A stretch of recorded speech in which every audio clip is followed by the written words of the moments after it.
Yesterday, when the case was handed over to us, we went to the deliberating room. We weren't there that long because it was getting late in the evening. So we just decided, okay, the first thing we're going to do is let's vote now and see how the count was. So we voted, and it was 6-6. Now, I don't believe that any of them were trying to change their minds, or we weren't trying to change anybody's mind.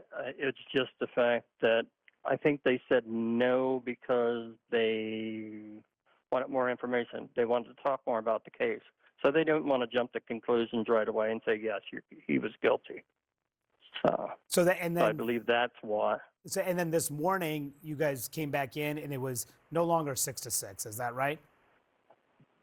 That's correct, yes. And talk to me about how that played out. Okay, so we took each count, and we went over the evidence for each count. And once our foreman had the black whiteboard, and we decided, okay, let's go through each count. So, and then we went around the table, and on the first count, we all said we agreed for number 1, we agreed for number 2, and we agreed for number 3, but number 4 was a holdout. Okay, so then we talked about it a little bit longer about the question on the first indictment. So then we talked a little bit about it, and then we said, okay, let's go back to that. Now let's go to the second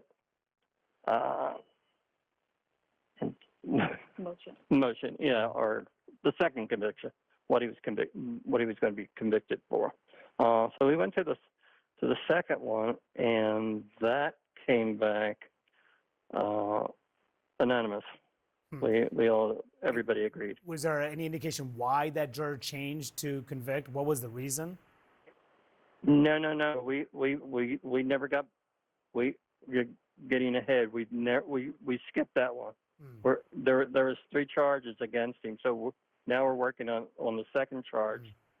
So we skipped the first charge because somebody was not totally convinced on the fourth question. So we moved on to the second indictment. Once we went over the second indictment, it was unanimous and we all agreed. And then we moved on to the third, and once we started going over the third, there was also 4 questions on that. So we had to be unanimous on all 4 questions, and that was unanimous. The result, everybody voted to agree to guilty. So.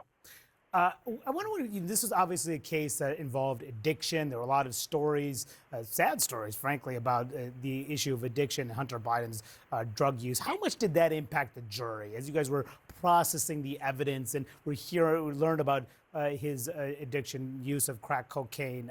How did that play in the jury room? I'll tell you, it was. I can't speak for everyone, but I can speak for myself. Like it was very sad that he was being, not that he was being convicted of these crimes, but that his life had turned out the way it did. So was there a lot of discussion about that, or was it really just looking at what the prosecution and the defense laid down? There wasn't a lot of discussion about his lifestyle. It was just the evidence that we were listening to. We didn't discuss a lot about Hunter's lifestyle. And like I said, it was very sad.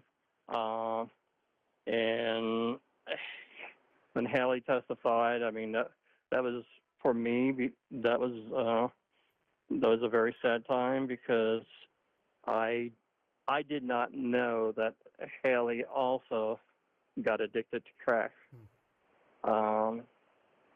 So And it sounds, I really felt sorry for that. Yeah, it sounds like from what you're saying is that you were in the belief that he was guilty all along. You were not in the camp initially who did not think he was, you thought he should be acquitted. You thought he was guilty. And correct me if I'm wrong, but what convinced you as you were assessing the evidence that he was guilty? The majority, because the majority of the questions was he,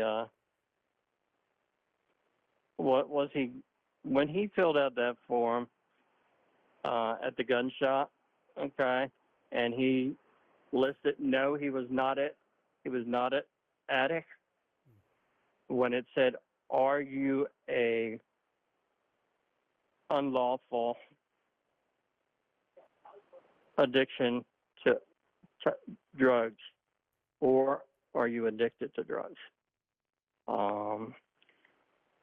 When I first read the first one, and hearing all the evidence, I believed that he was, and he did knowingly buy the gun, knowing that he was a drug addict, I do understand. and knowing that he was addicted.